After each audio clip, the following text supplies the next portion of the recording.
हमने 75 साल में नहीं मानी उन लोगों की बात और सामाजिक लोकतंत्र और आर्थिक लोकतंत्र की दिशा में आगे नहीं बढ़े, तो इसका नतीजा आप देख लो।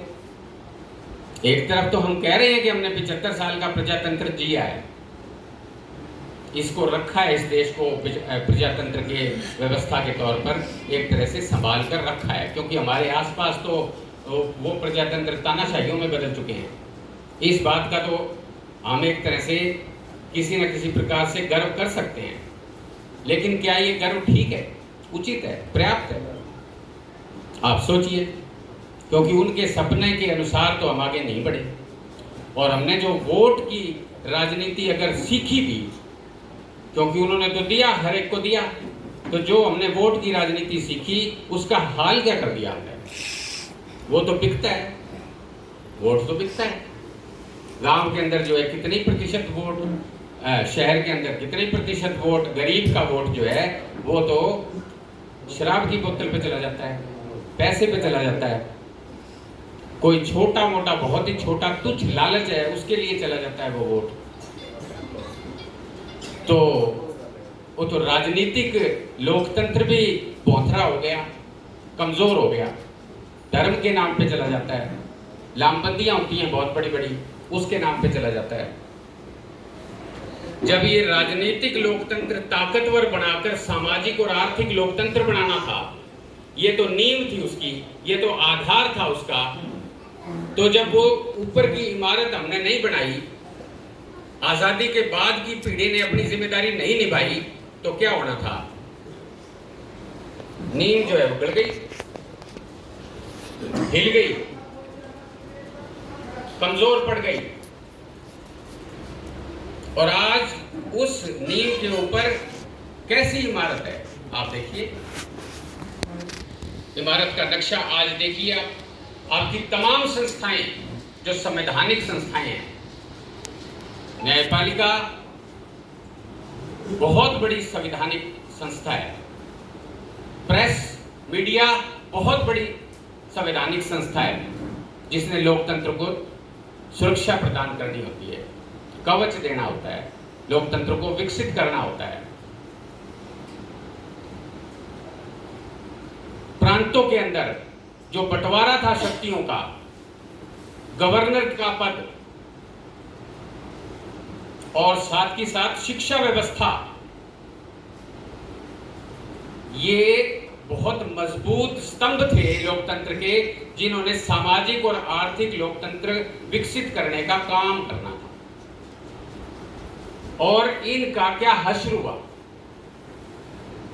आज क्या स्थिति है, इन संस्थाओं की क्या स्थिति है? न्यायपालिका स्वतंत्र नहीं है।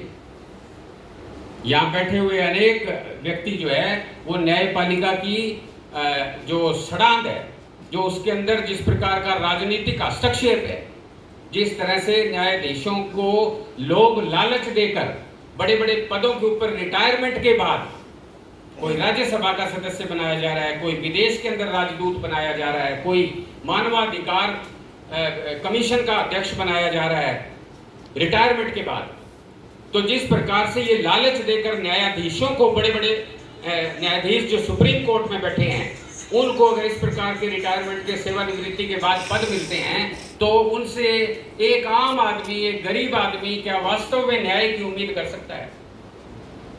क्योंकि संविधान के अंदर तो न्याय की मांग जनता ने करनी है और सरकार के खिलाफ करनी है, राज्य के, स्टेट के खिलाफ करनी है। मौलिक अधिकार तो यही है। मौलिक अधिकार तो हमारे को सुरक्षा कवच दिए गए कि सरकार उत्पीड़न ना करे। मैं राज्य शब्द छोड़ रहा हूं जानबूझ के, थोड़ा अमूर्त हो जाता है, माफ करना, बार बार इस प्रकार की बात इसलिए कही जा रही है। तो वो सुरक्षा कवच जो है वो कौन उसको सुरक्षित रख सकता है? न्यायपालिका। और न्यायपालिका के अंदर जिस प्रकार की घुसपैठ की गई है राजनीति के द्वारा, शिक्षा व्यवस्था के अंदर जिस प्रकार की घुसपैठ की गई है, पूरे देश के जो बड़े बड़े विश्वविद्यालय हैं, इस समय की बात मैं कर रहा हूं, 2025 की मैं बात कर रहा हूं, खास करके कह रहा हूं कि जो बड़े बड़े विश्वविद्यालय हैं देश के, उन विश्वविद्यालयों के अंदर एक विचारधारा के लोग काम करेंगे। ये एक तरह से दिया गया है। घोषणा नहीं की गई है, बस फर्क ये है कि जनता के बीच में प्रचार करके नहीं बताया गया।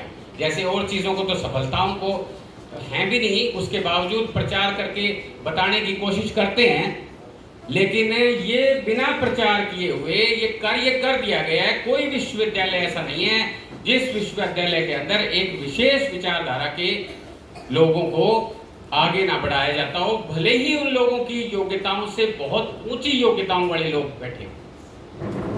ये शिक्षा संस्थाओं की स्थिति है, और ये केवल विश्वविद्यालयों की बात नहीं है, स्कूलों के अंदर हस्तक्षेप है बड़ा भारी।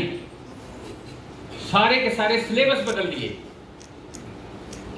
सिलेबस बदलकर एक खास प्रकार का दिमाग विकसित किया जा रहा है। भारत का इतिहास किसी और ढंग से पढ़ाया जाएगा। भारत का इतिहास जो आज तक बड़े बड़े इतिहासकारों ने, विश्व प्रसिद्ध इतिहासकारों ने जो अपनी परिश्रम करके मेहनत, बाबा साहब ने जाति व्यवस्था का इतिहास निकाला, इसी प्रकार से हमारे आज़ादी के बाद के इतिहासकारों ने बहुत सारी चीज़ें सामने रखी हैं, वो अलग विषय है। उस सारे इतिहास को पलटा जा रहा है। क्या आप वास्तव में सतर्क हैं? क्या हम सतर्क हैं? क्या हम इन बातों को, इन चीज़ों को समझते भी हैं? ये सवाल आज है, सामने है। और बाबा साहब अगर होते तो वो यूं न बैठते। ये एक बात है निश्चित तौर पर।